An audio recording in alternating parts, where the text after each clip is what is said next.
¿Qué cosa?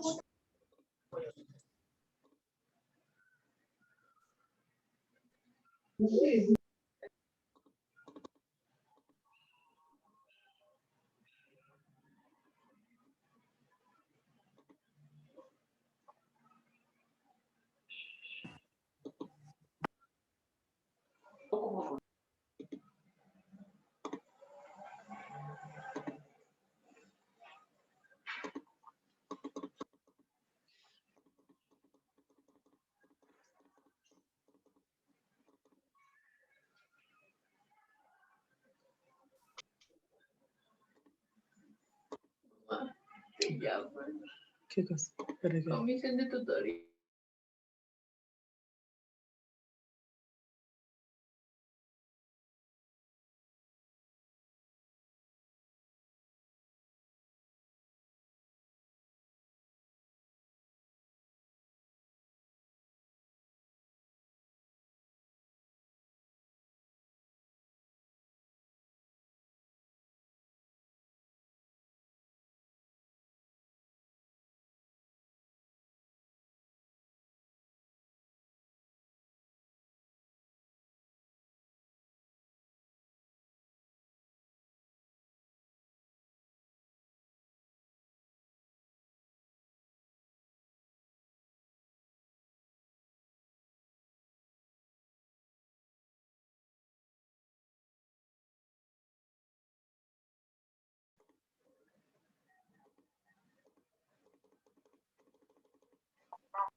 Bien, chicos, voy a tomar la foto, ¿ya? No he enviado en el bloque primero. Como que esperamos que algunos lleguen. 27. Mejor salgo de la reunión, ya que me...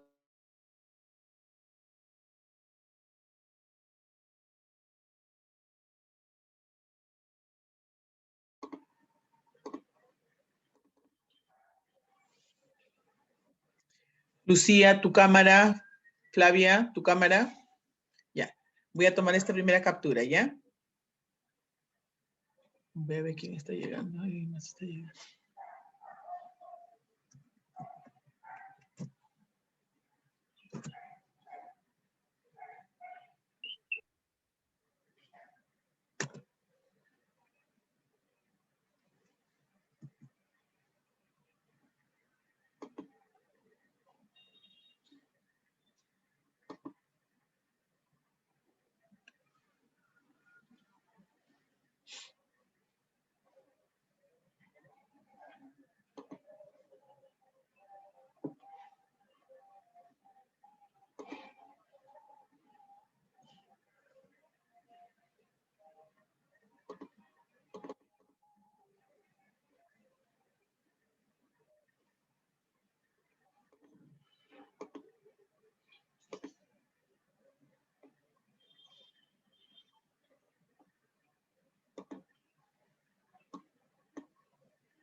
Mucho demora esto.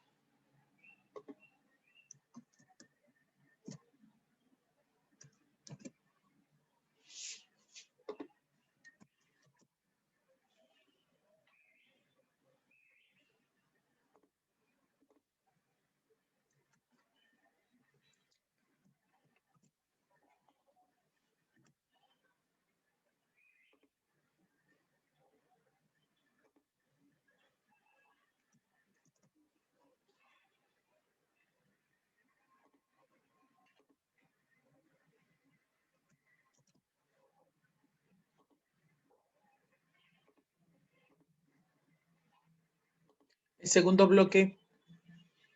Ashley, prende tu cámara. Nayeli Flores está sin cámara. Sonrían, chicos. Ya.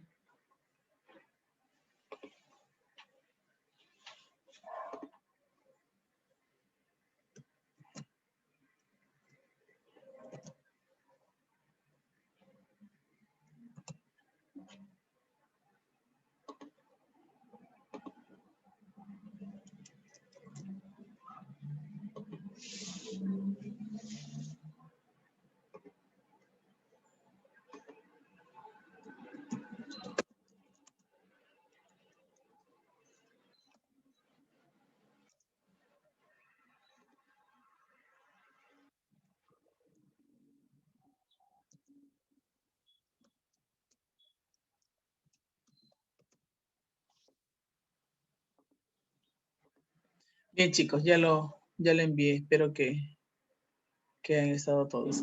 Me incomoda un poquito porque me distraigo. Bueno, continuemos con lo que hemos estado trabajando, ¿ya? Nos habíamos quedado, ahí me quedé. Se me fue el tiempo ahí, ¿ya?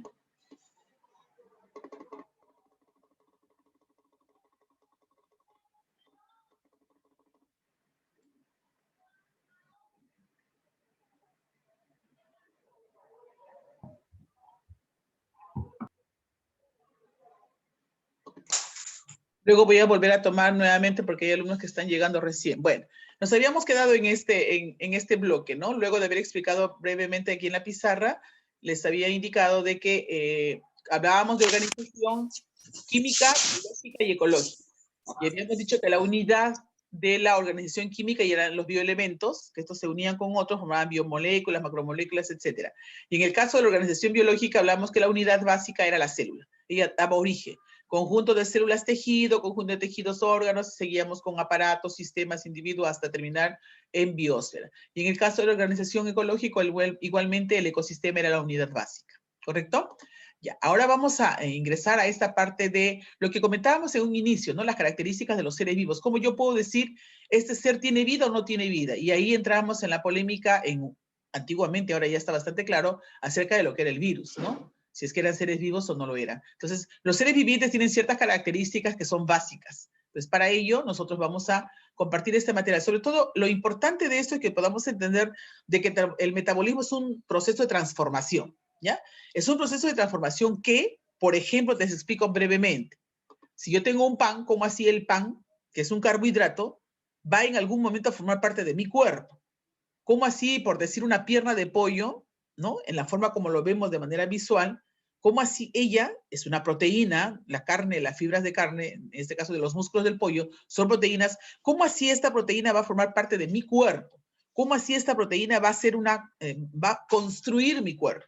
¿Cómo así esta proteína va a sanar mis heridas o las enfermedades que yo pudiera tener? La proteína tiene esa función, porque a nadie se le imagina que si yo me como una pierna de pollo, la pierna de pollo va a viajar por mi torrente sanguíneo y así va a llegar a cada una de mis células. No es así. Existe todo un proceso de transformación. A eso se le conoce como metabolismo. Y ese metabolismo tiene un momento en el cual esta macromolécula se transforma en micromolécula para que pueda viajar por la sangre y luego cuando llega a su lugar, esa micromolécula se vuelve nuevamente a sintetizar para formar parte de la estructura del organismo. Ese es todo un proceso que forma parte del metabolismo que en sí no consiste en una serie de transformaciones. Así que para esto yo quiero compartir este material. Un ratito, por favor. Que me parece que es bastante bueno, ¿ya? Pequeño nada más para que podamos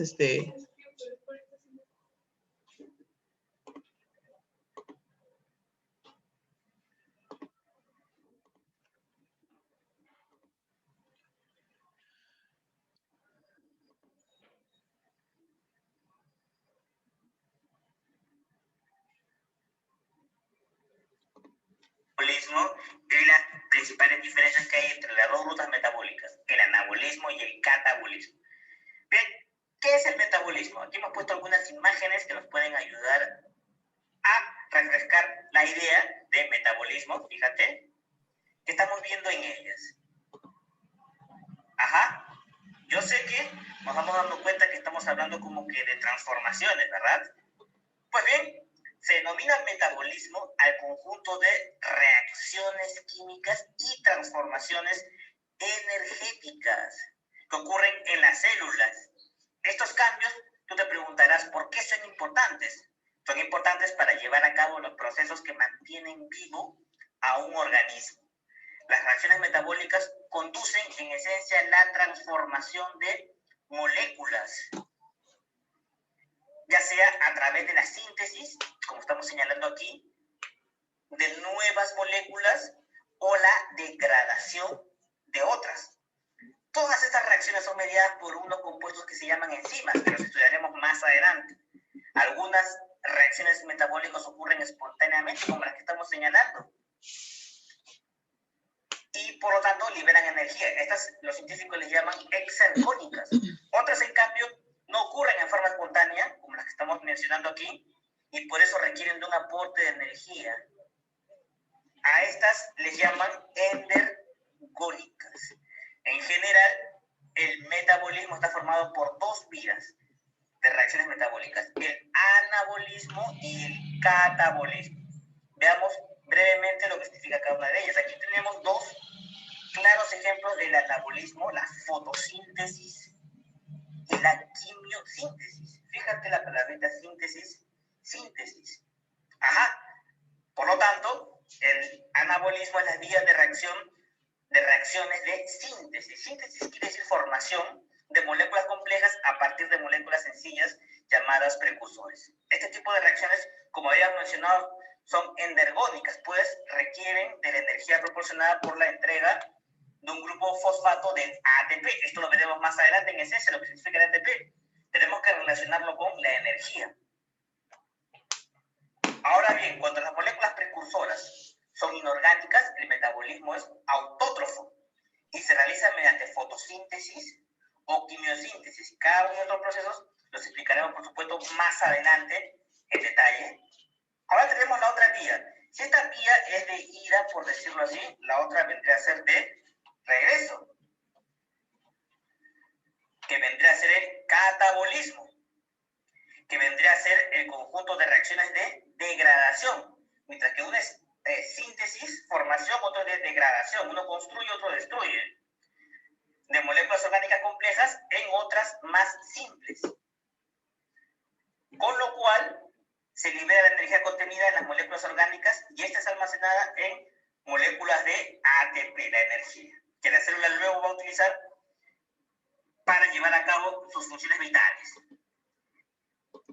Listo, ahí tenemos algo de lo que es el metabolismo en sus dos fases. El anabolismo, que nosotros lo consideramos como de síntesis, y el catabolismo, que es de degradación. Lo vamos a ver dentro de un momentito también, ¿ya?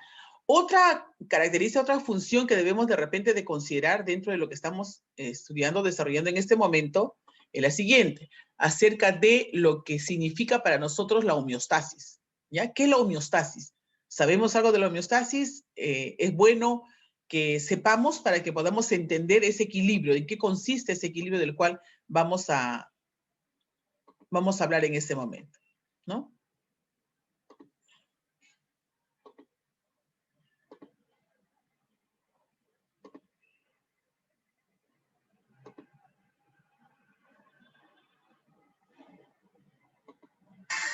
La palabra homeostasis proviene del griego homeos, que significa similar o igual, y estasis, que significa estado o estabilidad. La homeostasis es una característica que tienen los seres vivos que les permite mantener en equilibrio sus condiciones internas para el buen funcionamiento mediante procesos de autorregulación para garantizar las funciones vitales. Dicho de otra manera, la homeostasis se encarga que el ambiente dentro de tu organismo siempre sea estable. Por ejemplo, la autorregulación de la temperatura corporal, que permanece constante sin importar que el ambiente esté caluroso o frío. Cuando nos enfermamos, la temperatura de nuestro cuerpo se eleva para eliminar los virus o bacterias que ingresaron a nuestro organismo. Otro ejemplo sería que al momento de hacer actividad física se empieza a elevar la temperatura de nuestro cuerpo por el excesivo movimiento y comenzamos a sudar para bajar la temperatura corporal. O en caso contrario, cuando hace mucho frío y la temperatura corporal baja, comenzamos a temblar para que el movimiento del cuerpo genere calor y volver a nuestra temperatura ideal. Más ejemplos ejemplos serían la eliminación de sustancias tóxicas, ya sea en la orina o en heces fecales, la regulación de los niveles de glucosa en la sangre mediante la hormona insulina, la presión sanguínea, los niveles de oxígeno en la sangre, el buen funcionamiento del sistema inmunológico y la regulación de pH del cuerpo son solamente ejemplos de estas autorregulaciones que hace el organismo. Interesante, ¿no? A cierta ciencia. Muchas gracias por ver. Bien, aquí hemos comentado acerca de lo que es la homeostasis. Tan cotidiana. El momento es ahora. Sé un líder con propósito. Estudia en la Universidad del Pacífico. Lidera el... Llega la hiperactina en HD. Listo, ya, disculpe. Decía, tan común, tan frecuente que muchas veces ni cuenta nos damos. Por ejemplo, cuando cumplimos las funciones vitales de la eliminación de líquidos, en este caso tóxicos, a través de la orina o a través de las excretas, ¿no? No nos percatamos de que esta es una función que nuestro organismo la está cumpliendo de manera, digamos, automática, ¿no? El transpirar, ¿no? Como respuesta a la búsqueda de un equilibrio. El tiritar como búsqueda a un equilibrio, ¿no? Hace frío a través de las contracciones musculares, que se produce un calor, tratamos de equilibrar. Entonces, homeostasis al final es un equilibrio entre nosotros con el medio ambiente y nosotros con nuestro medio interno, ¿no? Tiene que haber un equilibrio que nos va a permitir conservar una salud, ¿no? A ver, aquí me hacen una consulta.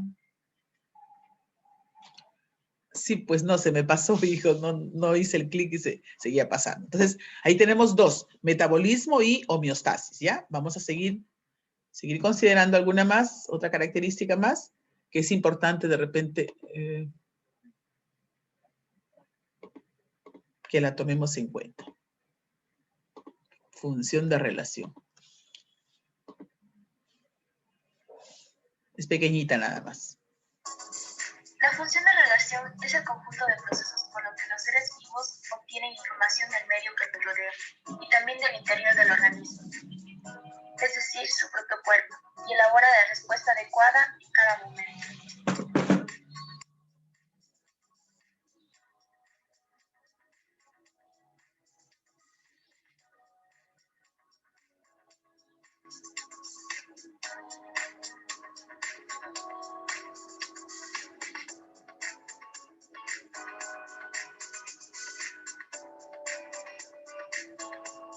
Percepción de la información.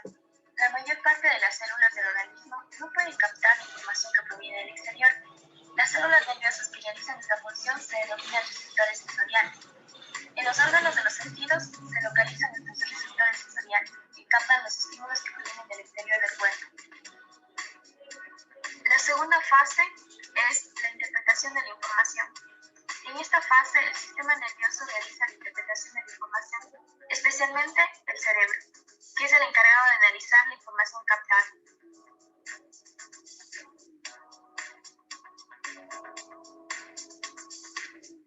El sistema nervioso transmite la información que fue captada por los órganos de los sentidos.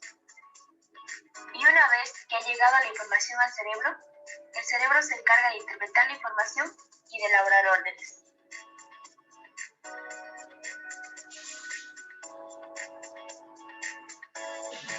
La tercera fase se denomina ejecución de la respuesta.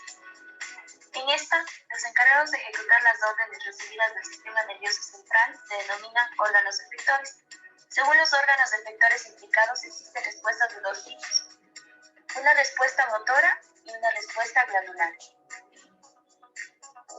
Respuesta motora. Las respuestas motoras son los movimientos que realizamos de una parte o de todo el cuerpo. Esta respuesta la lleva a cabo el aparato locomotor, que está conformado por el esqueleto y los músculos.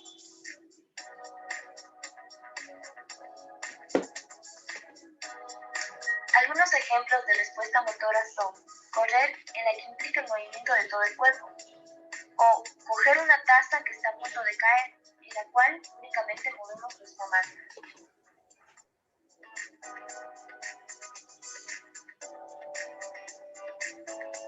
Respuesta glandular. La respuesta glandular es cuando se produce y libera alguna sustancia química, bien sea al interior o al exterior del cuerpo. Esta respuesta es realizada por el sistema endocrino.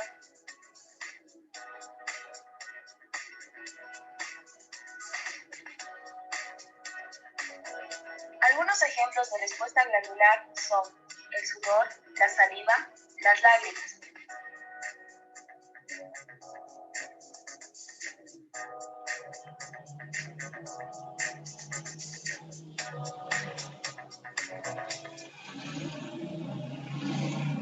Muy bien. Ahí tenemos parte de las funciones. Vamos a continuar entonces ahora sí con el material que tenemos, ¿ya? Listos. Estamos viendo el metabolismo, ¿verdad? Antes de... Voy a enviar sus...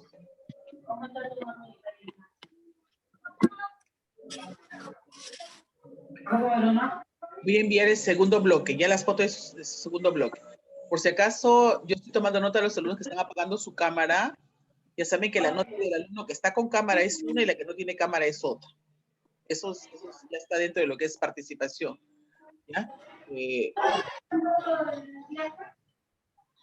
¿Sonrían?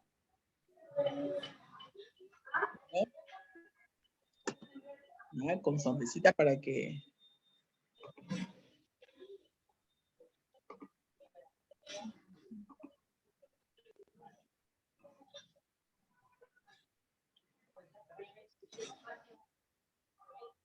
Esto me demora un poquito.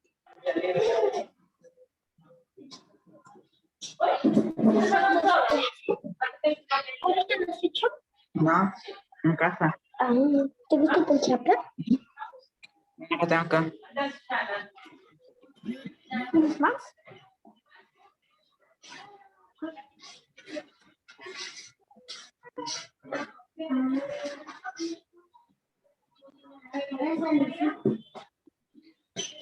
Ahora hace clic despacio, no se revienta. ¿Da uno? Me pueden plato. Listo, ahora voy a tomar el otro lado de la foto. Ustedes que no salimos todos. Ya saben que están saliendo en la foto. ¿Eh? ¿Lo haces? Ahí voy.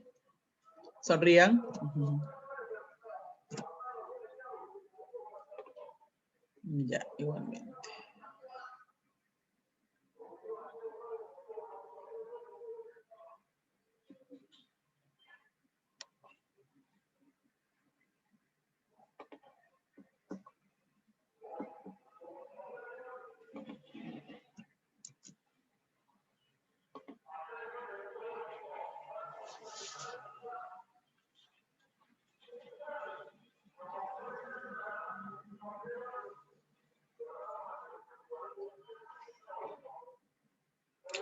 Esto es Katy de los dos con L. Tiene las fotos.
Ya no voy a tocar más asistencias, eso me demanda tiempo. Ya, vamos a regresar entonces a este material, ¿ya? Antes que nos vaya a ganar el tiempo.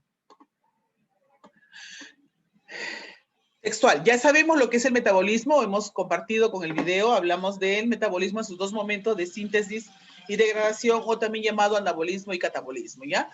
Decimos que el metabolismo es la transformación, no se olviden ustedes estos términos que son sumamente importantes para poder definir.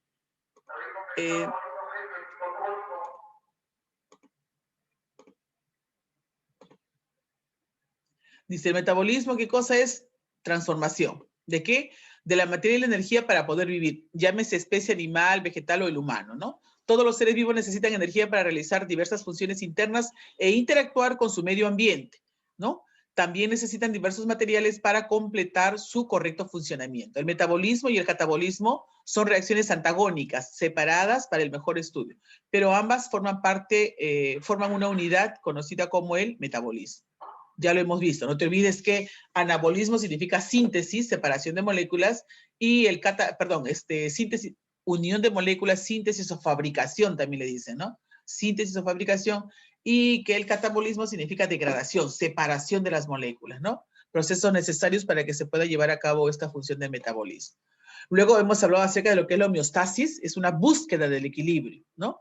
Brindando el equilibrio. El equilibrio lo busca el mismo organismo, o sea, el mismo organismo trata de compensar. Si estás con fiebre, la temperatura es alta, busca de qué manera puedas equilibrar esa temperatura, esa alza de temperatura a través del sudor, por ejemplo. Si tu cuerpo de repente está siendo sometido a bajas temperaturas, el organismo busca compensar esa temperatura y encontrar un equilibrio a través de la contracción muscular. Acá dice, es el estado de equilibrio constante que permite la calidad de vida. Ejemplos, la regulación de la temperatura corporal dadas por las glándulas sudoríparas, ¿no? Regulación hídrica dada por los riñones, quienes expulsan el exceso hídrico del agua e iones, ¿no? En este caso las sales en forma de orina. Y no solamente es el agua, no vayan a pensar que solamente es el agua, también son las toxinas, ¿no? Que son liberadas pues a través de este medio. Cuando hablamos del sistema de relación, ya les hemos dicho, relación sobre todo de lo que nosotros conocemos como el sistema nervioso en el humano, por ejemplo, ¿no? Todo ser vivo interactúa con su entorno captando estímulos y respondiendo. Por ejemplo, ¿no?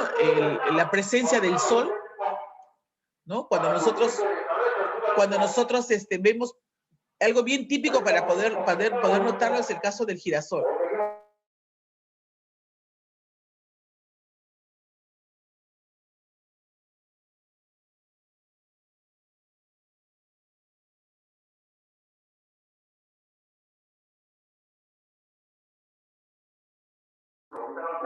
Qué lamento.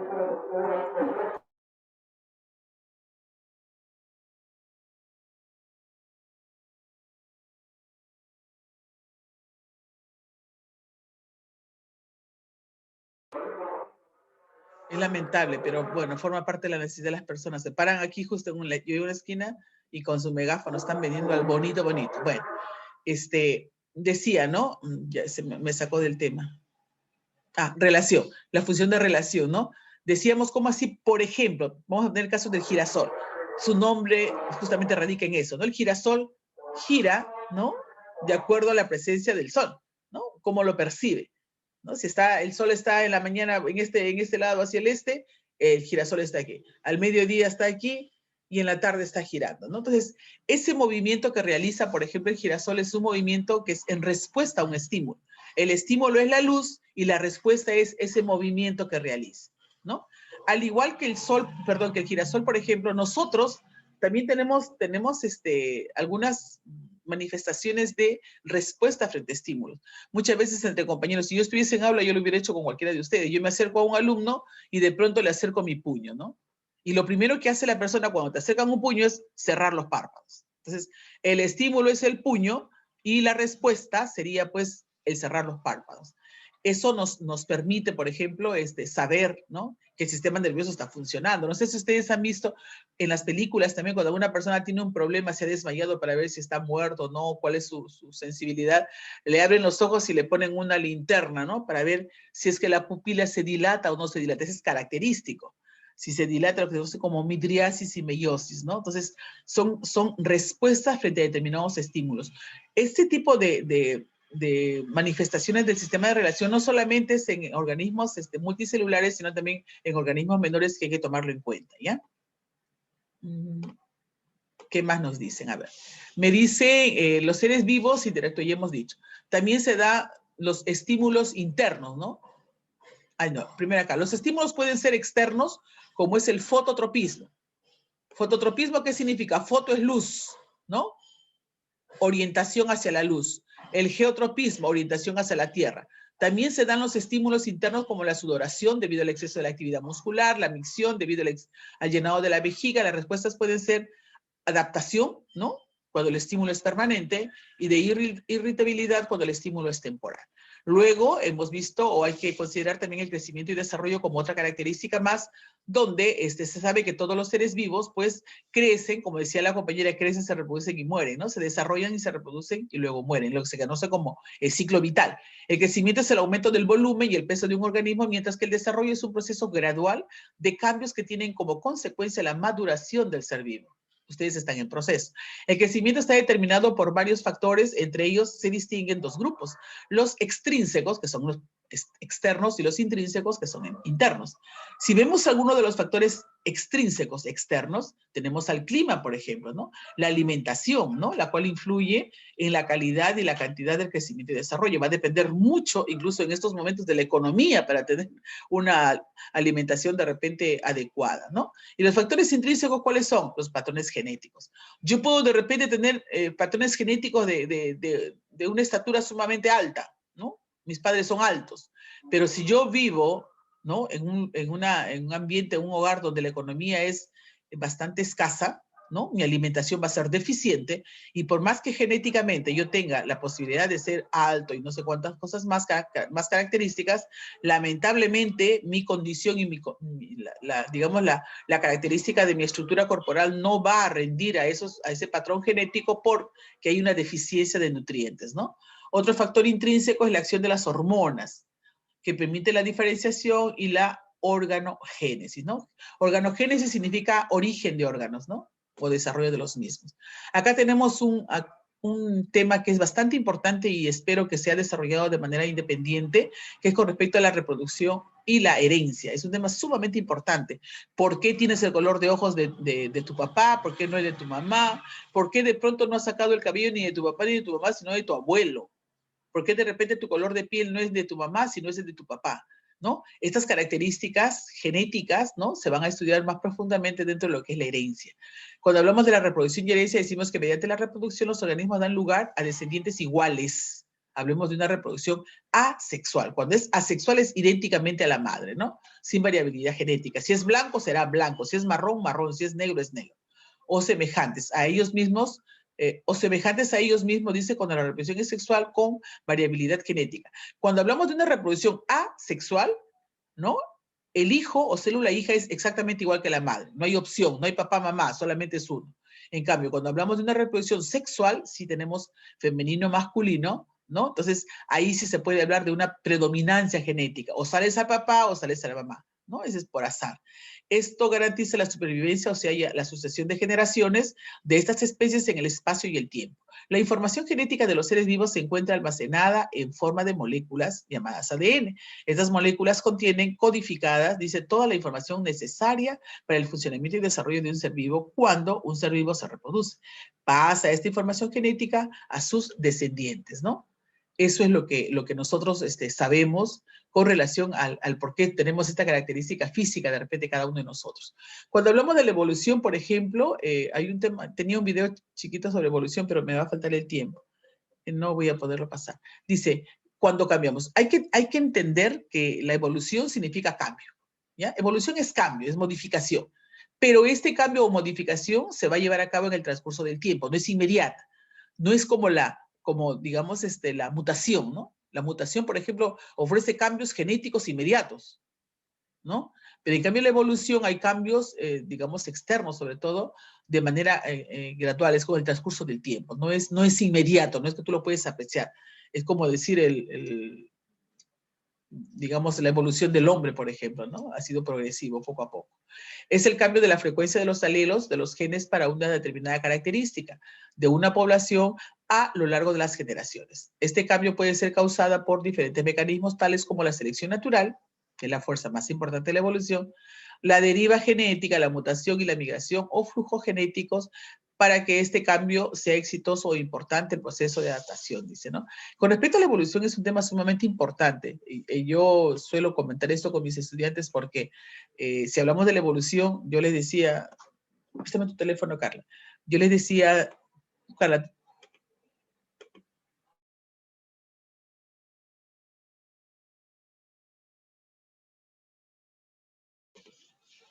cuando hablamos de la evolución, por ejemplo, yo suelo tocar esto con los estudiantes, ¿no? ¿Qué es lo que está pasando?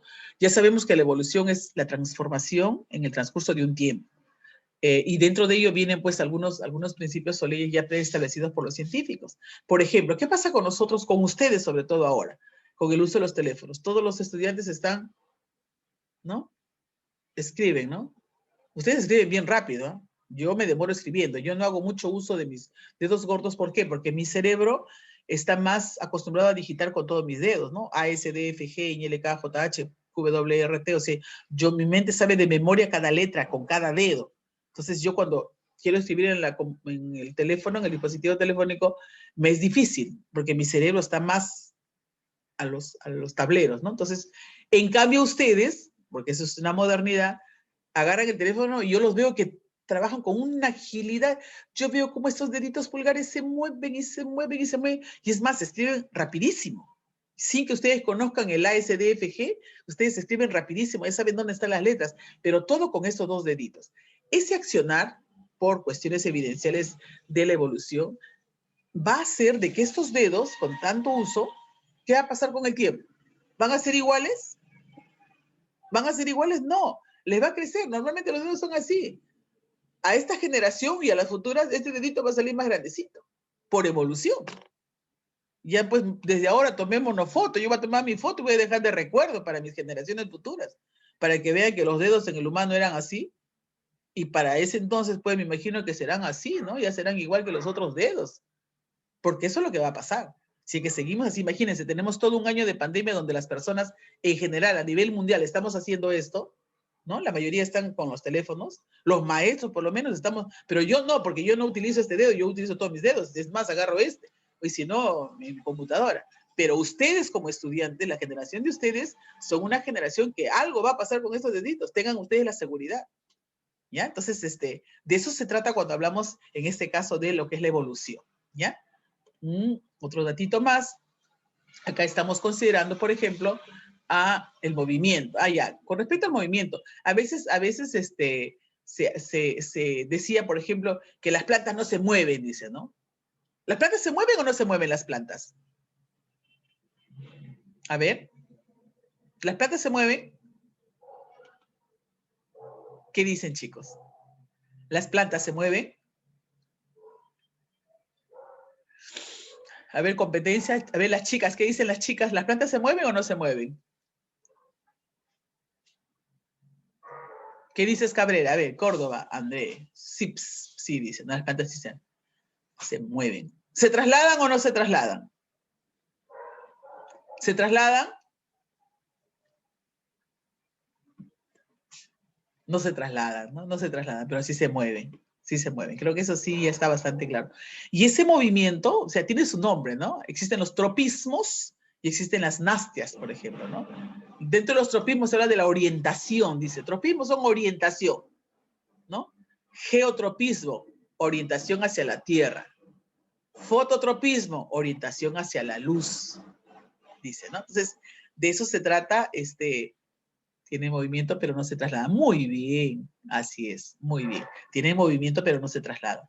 Uy, qué bonito es trabajar con ustedes, porque ustedes ya tienen ya una base, ¿no? Dice así, por ejemplo, aquí me dicen, movimiento. Los seres vivos responden a diversos estímulos mediante movimientos. Estos pueden ser a nivel citoplasmático. Yo no sé si ustedes han tenido de ver lo que se conoce como la ciclosis, ¿no? La ciclosis es el movimiento que se da dentro de la célula, por ejemplo, en la célula de la elodea, ¿no? En la elodea se ve cómo los cloroplastos tienen un movimiento alrededor del núcleo, se desplaza, se ve por microscopio, se ve, es bastante notorio. Los cloroplastos se desplazan, ¿no? Alrededor del núcleo, hay un movimiento. Son movimientos simples como la ciclosis, exactamente, ¿no? Esto sí se puede apreciar en microscopio. El nivel celular, ¿no? Darse los estímulos como las taxias, movimiento como respuesta a los estímulos que se hace seguir. La taxia es positiva, ¿no? O huir, taxia negativa. Por ejemplo, la quimiotaxis. Generalmente esto pasa en protozoarios, ¿ya? Como dicen en células, ¿no? En protozoarios. La positiva y la negativa. Positiva cuando te acercas y negativa